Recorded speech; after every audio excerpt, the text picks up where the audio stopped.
नमस्कार दोस्तों, साधक के प्लेटफॉर्म में आपका स्वागत है।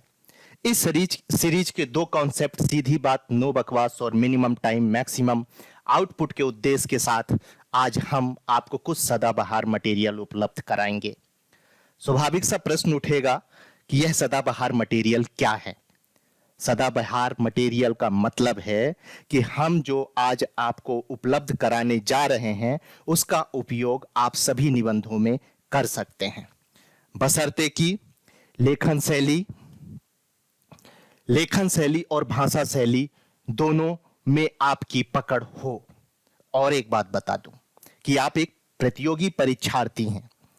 यदि आपकी भाषा शैली और लेखन शैली सही ना भी होगी तो आप 1 वीक 1 ऐसे फार्मूला से प्रैक्टिस कर उसे सुंदरता प्रदान कर सकते हैं। और इसी के साथ आज की क्लास हम प्रारंभ करते हैं। पहले हम किन बिंदुओं पर डिस्कशन करना है वो जान लेते हैं।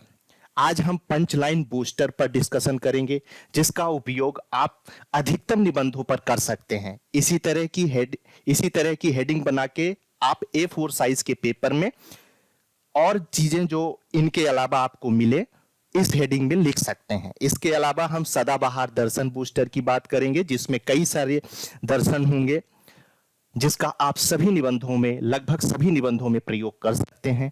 कुछ संवैधानिक बूस्टर की बात करेंगे, कुछ प्रमुख वाद जो केस होते हैं उनकी बात करेंगे। इसके अलावा कुछ सदाबहार संस्थाएं और रिपोर्ट बूस्टर की बात करेंगे, जिसका उपयोग आप लगभग निबंधों में कर सकते हैं, उन्हें सोर्स के रूप में इस्तेमाल कर सकते हैं।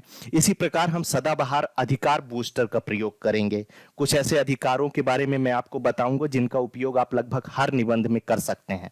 इनके अलावा सार्वभौम मूल्य बूस्टर के बारे में बात करेंगे, उदाहरण बूस्टर के बारे में बात करेंगे। कुछ कथन मैं आपको प्रदान करूंगा और उनका उपयोग किस तरह से, उन्हीं 5-6 कथनों को किस प्रकार से याद रख के आप अलग अलग निबंधों में उसका किस प्रकार से अलग अलग तरीके से प्रयोग कर सकते हैं, उसके बारे में चर्चा करेंगे। कुछ कोटेशन हम प्रदान करेंगे आपको। कुछ जो सदाबहार मुख्य चुनौतियां होती हैं लगभग हर निबंध विषय में, आप उनका प्रयोग कैसे कर सकते हैं उसके बारे में कुछ जानकारियां हम आपको उपलब्ध कराएंगे। समाज कल्याण हेतु लक्षित वर्ग, किन किन वर्गों के बारे में चर्चा की जा सकती है, कुछ ऐसे वर्गों के बारे में हम जानकारी उपलब्ध कराएंगे। डिस्कशन शुरू करने से पहले यह जान लेना अत्यंत आवश्यक है कि यह क्लास पर्टिकुलर निबंध की नहीं है, बल्कि निबंध बूस्टर की है। आप निबंध को बूस्ट करने के लिए, आप अपने निबंध को अच्छा करने के लिए कौन कौन सी चीजें प्रयोग कर सकते हैं, उसी पर चर्चा करने के लिए यह क्लास बनाई जा रही है। ठीक है, आगे बढ़ते हैं। सबसे पहले हम पंच लाइन बूस्टर की बात करते हैं। ईज ऑफ लिविंग, ना सरकार का दबाव हो, ना सरकार का अभाव हो। हमारे वर्तमान प्रधानमंत्री श्री नरेंद्र मोदी जी ने इस कथन का प्रयोग किया था। यदि आप कहीं लोकतंत्र के बारे में लिखते हैं, किसी स्वतंत्रता के बारे में लिखते हैं, किसी जीवन शैली के बारे में यदि आप लिखते हैं, तो इस तरह की पहले पंच लाइन लिख दीजिए, उसके बाद अपना स्टेटमेंट जो लिखना चाहते हैं वो लिखिए। इसी प्रकार यथा राजा तथा प्रजा से यथा प्रजा तथा राजा में बदलाव हो, इस तरह की पंच लाइन का प्रयोग आप कहां कर सकते हैं। यदि संस्कृत से संबंधित कोई विषय लिख रहे हैं तो आप वहां इसका प्रयोग कर सकते हैं। लोकतंत्र से संबंधित विषय या निबंध लिख रहे हैं तो आप वहां इसका प्रयोग कर सकते हैं। राष्ट्र निर्माण से संबंधित कोई बात लिख रहे हैं तो आप इसका प्रयोग वहां कर सकते हैं। इसी प्रकार कुछ अन्य पंच लाइन है, जैसे बहुजन हिताय बहुजन सुखाय, आचार्य परमो धर्मा अहिंसा परमो धर्मा। इसी तरह कुछ और लिख सकते हैं आप, जैसे एक बहुत अच्छी लाइन है, प्रजा राज्यम सुखी राज्यम। ऐसे शब्दों को आप ऐसे पंच लाइनों का प्रयोग करके अपनी बातों को बड़ी स्पष्टता और खूबसूरती के साथ प्रेजेंट कर सकते हैं। आगे बढ़ते हैं, हम बात करेंगे अब सदाबहार दर्शन बूस्टर की। कुछ ऐसे दर्शन के बारे में आपको बताना चाहूंगा जिसका आप लगभग हर निबंधों में प्रयोग कर सकते हैं, लेकिन उसके लिए सबसे महत्वपूर्ण बात यह है कि आपकी लेखन शैली कैसी है।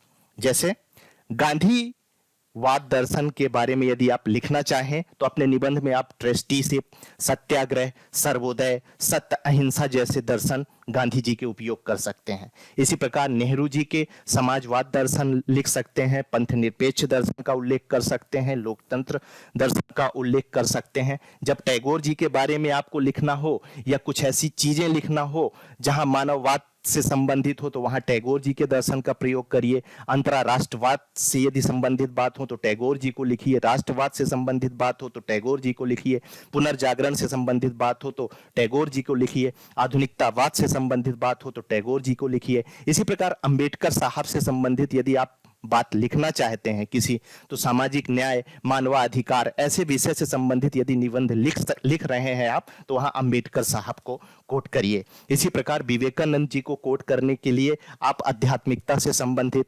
सहिष्णुता से संबंधित, नव वेदांत से संबंधित, ये मैंने आपको कुछ कीवर्ड्स दे दिए हैं और ये ऐसे दर्शन हैं जो लगभग सभी निबंधों पर प्रत्यक्ष या अप्रत्यक्ष रूप से आप प्रयोग कर सकते हैं। मैं पुनः एक बार कहूंगा, यह तभी पॉसिबल है जब आपकी लेखन शैली अच्छी होगी और उसके लिए केवल एक ही चीज हो सकती है कि आप इस तरह की जानकारियों को लिखने में किस तरह से प्रयोग करें। इसके लिए लगातार यदि आप प्रैक्टिस करते रहेंगे तो निश्चित रूप से आपको अच्छे तरीके से सफलता मिलेगी। अब हम आगे बढ़ते हैं, बात करेंगे कुछ संवैधानिक सदाबहार बूस्टर की।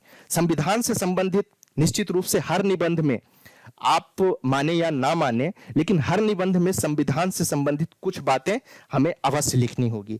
तभी आपके निबंध को क्या होता है कि आपका निबंध बूस्ट भी होता है, कुछ तथ्यात्मक रूप से सही भी लगता है, पढ़ने वाले को भी लगता है कि हाँ, आपने एक पढ़े लिखे तरीके से अपनी बात को प्रेजेंट किया है।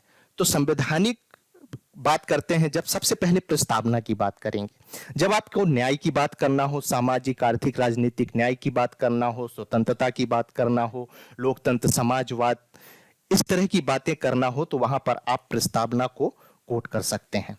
इसके अलावा जब हम आगे बढ़ते हैं, मौलिक अधिकार। मौलिक अधिकार के बारे में एक बात मैं आपसे बता देना चाहता हूं कि जो समाज से संबंधित, महिला से संबंधित टॉपिक हो गए या किसी भी तरह से टॉपिक हो गए, तो फंडामेंटल राइट्स में आप हमेशा आर्टिकल 14, आर्टिकल 19 और आर्टिकल 21 का प्रयोग जरूर करिए।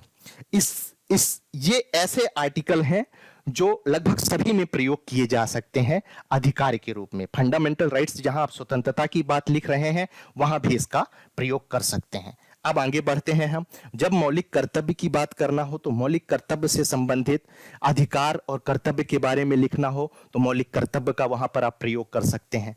मौलिक कर्तव्य में फॉर एग्जांपल जैसे आप शिक्षा के बारे में लिख रहे हैं, शिक्षा के बारे में लिखने के लिए आप मौलिक कर्तव्य के 11वें बिंदु को उल्लेखित कर सकते हैं। इस प्रकार से संविधान से संबंधित बातें आप लिख सकते हैं। राज्य के नीति निर्देशक तत्व कहां पर प्रयोग कर सकते हैं, जब राज्य और जनता के बीच के संबंध की बात हो तो वहां पर आप DPSP, directive principle of state policy का प्रयोग कर सकते हैं। इसी प्रकार संविधान बनाने वाले जो हमारे निर्माणकर्ता हैं, उनके यदि स्वप्न की बात करनी हो तो उन्होंने क्या स्वप्न देखा था, भारत कैसा हो, उसकी झलक भी हमें कहीं ना कहीं राज्य के नीति निर्देशक तत्वों में दिखाई देती है, इसलिए हम इसका प्रयोग भी वहीं कर सकते हैं।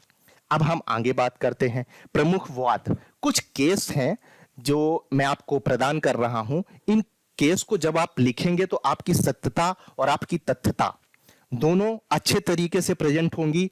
सुनने वाले और पढ़ने वाले को हमेशा जो चीज चाहिए होता है, यदि आप इस तरह से स्ट्रॉन्ग पॉइंट प्रेजेंट करते हैं तो पढ़ने में बड़ा अच्छा लगता है और सामने वाला आपसे प्रभावित होता है, आकर्षित होता है। इसी बात को ध्यान में रखते हुए हम पहले वाद की चर्चा करते हैं, के.एस. पुत्तुस्वामी बनाम भारत संघ, जो 2017 में निजता के अधिकार से संबंधित है। तो आपको कहीं निजता से संबंधित, स्वतंत्रता से संबंधित कोई बात लिखनी है तो अनुच्छेद 21 का यह भाग है और वहां पर आप इसका प्रयोग अच्छे तरीके से कर सकते हैं। विशाखावाद का प्रयोग आप कार्यस्थल पर महिलाओं के लैंगिक उत्पीड़न, संरक्षण से संबंधित बातों पर आप प्रयोग कर सकते हैं। साहेबानुवाद का प्रयोग आप 3 तलाक को असंवैधानिक बताया गया है, इस वाद पर तो महिलाओं से संबंधित या राष्ट्र निर्माण से संबंधित या समाज से संबंधित या संस्कृत से संबंधित यदि कुछ चीजें आपके समक्ष लिखने के लिए आती है तो इन वादों को आप स्रोत के रूप में प्रयोग कर सकते हैं। मेनका गांधीवाद, आर्टिकल 21 के अंतर्गत कई तरह के अधिकार इस वाद में दिए गए थे, जैसे विदेश जाने का अधिकार, पर्यावरण से संबंधित कुछ अधिकारों के बारे में बात की गई थी।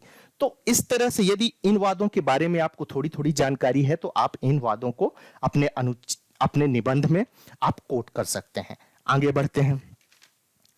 अब हम बात करेंगे कुछ सदाबहार संस्थाओं की और उनसे संबंधित कुछ रिपोर्ट की। तो पहली है नीति आयोग। नीति आयोग वास्तव में एक सदाबहार संस्था है। इसे आप बहुत अच्छे तरीके से कोट कर सकते हैं। जैसे यदि कहीं आपको सरकार के उद्देश्य बताना है तो आप नीति आयोग का प्रयोग कर सकते हैं। शहरी विकास के बारे में बताना है तो आप नीति आयोग का प्रयोग कर सकते हैं।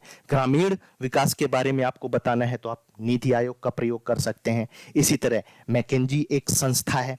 जब आपको रीजनल ग्रोथ के बारे में बताना हो, इनइक्वालिटी के बारे में बताना हो तो आप मैकेंजी को कोट कर दो। ऑक्सफैम की रिपोर्ट है। जब अनएम्प्लॉयमेंट की बात करनी हो तो आप ऑक्सफैम को कोट कर दो। इसी प्रकार ईज ऑफ डूइंग बिजनेस, जो कि वर्ल्ड बैंक के द्वारा निकाला जाता है, जब अर्थव्यवस्था की बात करना हो तो इसे कोट कर दो। इसी तरह ग्लोबल जेंडर गैप इंडेक्स, किसी तरह के डेवलपमेंट की बात करना हो, महिलाओं से संबंधित कोई बात करना हो, और यह रिपोर्ट वर्ल्ड इकोनॉमिक फोरम के द्वारा प्रस्तुत की जाती है, आप इसे कोट कर दो। इसी तरह वर्ल्ड इकोनॉमिक रिपोर्ट जो IMF के द्वारा प्रस्तुत की जाती है, अर्थव्यवस्था से संबंधित कोई बात लिखनी है तो आप इन्हें वहां कोट करके अपनी बातें लिख सकते हो। इसी तरह हम बात करेंगे सदाबहार। यहाँ पे गलती से वही वाली हेडिंग आ गई है, लेकिन हम यहाँ पे चेंज करेंगे, सदाबहार अधिकारों की बात करेंगे। यहाँ पे कुछ अधिकार आपको बताए गए हैं और उन अधिकारों को यहाँ पे थोड़ा सा आप सुधार कर लीजिएगा। प्रिंट में या टाइपिंग की दिक्कत हो गई है तो आप उसे सुधार कर लीजिएगा। तो इसमें महत्वपूर्ण अधिकार कौन कौन से हैं? सूचना का अधिकार है जो आप अपने निबंध में कोट कर सकते हैं। शिक्षा का अधिकार है। खाद्य सुरक्षा का अधिकार है जिनका आप प्रयोग कर सकते हैं। निजता का अधिकार है। रोजगार की गारंटी का अधिकार है। इसके अलावा इन अधिकारों को आप, ये सदाबहार है, आप निबंध में अपनी यूज करिए और बिल्कुल खुले दिमाग से इन्हें इस्तेमाल करते आना चाहिए, और आपकी लेखन में ये शब्दावली आना बहुत इंपॉर्टेंट हो जाता है। कुछ सार्वभौम मूल्य की यदि हम बात करें तो समानता संबंधी मूल्य हो गया, स्वतंत्रता संबंधी मूल्य हो गए, सहिष्णुता संबंधी मूल्य हो गए, पंथ निरपेक्षता संबंधी मूल्य हो गए, अहिंसा से संबंधित मूल्य हो गए। इन मूल्यों को आप प्रयोग कर सकते हैं। कहीं भी कीजिए, किसी भी तरीके से करिए, इस तरह के मूल्य कभी भी गलत नहीं होंगे। ठीक है, अब आगे बढ़ते हैं। आगे जब हम देखते हैं कि कुछ उदाहरण बूस्टर का सदाबहार उदाहरणों के बारे में हम बात करना चाहेंगे, लेकिन आपको एक बात याद रखना है कि मैं अभी कुछ उदाहरण ही बता रहा हूं, लेकिन आप यदि फेसबुक में, इंस्टा में, व्हाट्सएप में, न्यूज़पेपर में, कहीं भी कुछ उदाहरण, संबंधित उदाहरण आप देखते हैं तो मैं आपसे रिक्वेस्ट करूंगा कि एक पेज पर उन्हें लिखते जाएं। निश्चित रूप से ना केवल निबंध में, बल्कि ये आपके आंसर राइटिंग को भी बूस्ट करेंगे। दिमाग में इस चीज को बिठा लीजिए। ठीक है, जैसे मैं कुछ एग्जांपल आपको बताता हूं। निर्भया दुष्कर्म मामला, ठीक है, महिलाओं से संबंधित कोई बात लिखनी है तो आप इसका प्रयोग कर सकते हैं। राष्ट्रों के विकास से कोई बात लिखनी है कि कैसा है राष्ट्र का विकास, तो हाँ आप कोट कर सकते हैं। हाथरस का मामला हो गया, आप इस तरह से लिख सकते हैं। हिमा दास हो गई, मिताली राज हो गई, PV सिंधु हो गई। कुछ इस तरह से खेल से संबंधित या जो क्षेत्र आपको पसंद हो वहां से कुछ नाम लिखिए, लेकिन निश्चित नाम लिखिए कि आपको वहां पे रिमाइंड ना करना पड़े। आप बिल्कुल फिक्स करके यहां से जाइए कि हमें यही नाम परीक्षा में यूज करते हैं। अब इस तरह के नाम कहाँ यूज कर सकते हैं आप? जैसे कोई मोटिवेशनल चीज लिखनी है, आपको सकारात्मक बात लिखनी है, तो इनका उदाहरण देकर आप अपनी बात को लिख सकते हैं। इसी प्रकार सबरीमाला की घटना आप लोगों ने सुना होगा, तो पंथ निरपेक्षता से संबंधित कोई बात होती है, अधिकारों से संबंधित कोई बात होती है, तो आप इसका उदाहरण लिखकर लिख सकते हैं। इसी प्रकार के और अधिक उदाहरणों को आप कलेक्ट करिए न्यूज़पेपर से, न्यूज चैनलों से, कहीं से भी, और उनका अच्छे तरीके से प्रयोग करिए। अब हम बात करते हैं कुछ कथन बूस्टर के। ठीक है, पहला है आधुनिकता। यहां माफ करिएगा, गलती से यहां पे पोशाक होना चाहिए था, सोच हो गया है। आधुनिकता पोशाक में नहीं विचारों में होती है, रविंद्रनाथ टैगोर जी ने कहा है। अब इसका प्रयोग हम कैसे कर सकते हैं कि जहां परंपरा से संबंधित बात की गई है वहां प्रयोग कर सकते हैं, आधुनिकता की बात की गई है वहां प्रयोग कर सकते हैं, परंपरा और आधुनिकता में आप अंतर स्पष्ट करना चाहते हैं या दोनों के बारे में कुछ सकारात्मक नकारात्मक चीजें लिखना चाहते हैं वहां आप ये स्टेटमेंट इस्तेमाल कर सकते हैं। धर्म के बिना विज्ञान लंगड़ा है और विज्ञान के बिना धर्म अंधा है, अल्बर्ट आइंस्टीन ने इसे कहा था। जहां विज्ञान और धर्म की बात होती है वहां आप इसका प्रयोग कर सकते हैं। जो बदलाव आप दूसरों में देखना चाहते हैं पहले स्वयं में लाइए, महात्मा गांधी जी ने यह कहा था। जहां आप व्यक्तित्व निर्माण की बात लिखते हैं, जहां आप राष्ट्र निर्माण की बात लिखेंगे वहां इस तरह के कोडों का प्रयोग किया जा सकता है। इसी प्रकार किसी समुदाय के विकास का आकलन उस समुदाय की स्त्रियों द्वारा प्राप्त किए गए विकास के परिणाम से होती है। भीमराव अंबेडकर साहब जी ने इसे कहा है। जहां आप महिला के बारे में लिखना चाहते हैं, किसी राष्ट्र के बारे में लिखना चाहते हैं, सामाजिक मुद्दे पर आप कोई निबंध लिख रहे हैं तो इस तरह के कोटेशनों का प्रयोग कर सकते हैं। अब हम बात करते हैं, कुछ आपको महत्वपूर्ण कोटेशन दे रहा हूं। मैं यहां पे हाईलाइट इस चीज को कर रहा हूं कि मैं आपको केवल 5 कोटेशन दूंगा। इन्हीं कोटेशन को आप अच्छे तरीके से याद कर लीजिए और कैसे यूज करना है, कहां कहां यूज करना है, इन्हीं कोटेशनों को आप बार बार यूज कर सकते हैं। उसका तरीका मैं आगे बताने जा रहा हूं। यहां थोड़ा सा आपको ध्यान देने की जरूरत है। अब बात होती है कि मीलों हम आ गए हैं, मीलों हमें जाना है। ठीक है, जहां संभावनाओं की बात हो, आपको लिखना है कि ऐसी संभावना दिख रही है निबंध में, वहां आप पहले लिख दीजिए कि मीलों हम आ गए हैं, मीलों हमें जाना है। उसके बाद जो आप लिखना चाहते हैं वो लिखिए। समाधान की बात हो, समन्वय की बात हो, विकास की बात हो, ग्रोथ की बात हो, इस तरह की कोई भी बात हो तो पहले आप इस लाइन को लिख दीजिए कि मीलों हम आ गए हैं, मीलों हमें जाना है। उसके बाद आप अपनी बात लिखना शुरू कर दीजिए, ये थोड़ा सा आकर्षित रहेगा। उसके बाद तुम्हारे दिल की चुभन जरूर कम होगी, किसी के पांव से कांटा निकाल कर तो देखो। जब आप कल्याण की, वेलफेयर की बात करते हैं, लोक कल्याण की बात करते हैं, इस तरह की बातें आपको जब लिखना हो निबंध में तो पहले इस तरह की लाइनें लिख दीजिए, आकर्षित लाइनें। उसके बाद आप लोक कल्याण की बात करिए, वेलफेयर की बात करिए। ठीक है, आगे बढ़ते हैं। है अंधेरी रात पर दीपक जलाना कब मना है। जब समाधान लिखना हो, संभावना लिखना हो, विकास की बात लिखना हो, आगे की राह, इस टाइप की बातें जब लिखना हो तो पहले आप ये लाइन लिख दीजिए, है अंधेरी रात पर दीपक जलाना कब मना है। इसके बाद हर हाथ को काम, हर पेट को रोटी। जब आपको रोजगार के मुद्दे पर लिखना हो, भूख के मुद्दे पर लिखना हो, निर्धनता के मुद्दे पर लिखना हो, गरीबी के मुद्दे पर लिखना हो तो आप इस तरह की लाइनें लिख सकते हैं। एक महत्वपूर्ण लाइन आपको बताने जा रहा हूं कि हम कौन थे, क्या हो गए और क्या होंगे अभी, आओ विचारे मिलकर ये समस्याएं सभी। लगभग सभी निबंधों में समस्या संबंधी एक पैराग्राफ जरूर होता है। उस पैराग्राफ के पहले आप यदि ये लाइन लिख देंगे तो सामने वाले को पढ़ने में भी लिखे लगेगा कि आप आगे समस्या के बारे में लिखने जा रहे हैं। ठीक है, अब मैं बात करता हूं कि किसी भी निबंध में महत्वपूर्ण बात यह होती है कि समस्या हो गई, उसका समाधान हो गया, आगे की राय हो गई, सुझाव हो गया, यही 5-6 बिंदु होते हैं। तो आप इन 5 पंक्तियों में से आपको किस तरह से यूज करना है, किस तरह से इस्तेमाल करना है, पहले से ही डिसाइड कर लीजिए। और इन्हीं को जब आप निबंध लिखने की प्रैक्टिस करिए तो इन्हीं को बार बार लिख के प्रैक्टिस करिए, क्योंकि आपको मैक्सिमम 2 निबंध ही लिखना है और अच्छे नंबर लाना है, लेकिन आकर्षित नंबर लाना है।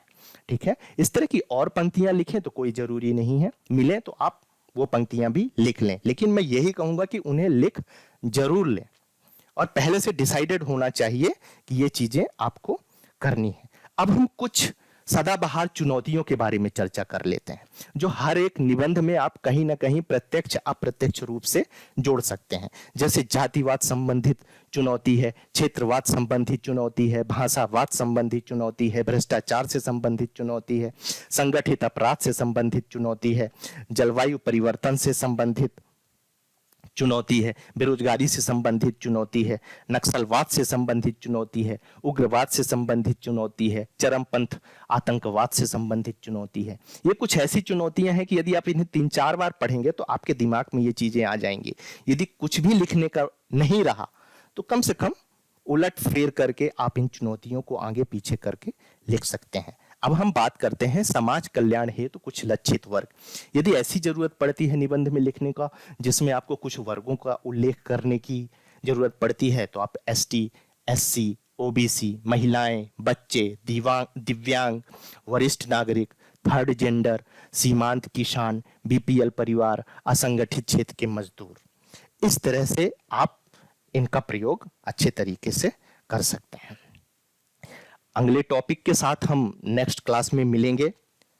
आप सभी की उज्जवल भविष्य की शुभकामनाओं के साथ आज की क्लास हम यहीं समाप्त करते हैं। और सबसे इंपॉर्टेंट बात कि आप इसका पीडीएफ हमारे चैनल साधक द अचीवर पर प्राप्त कर सकते हैं। थैंक यू, बहुत बहुत धन्यवाद।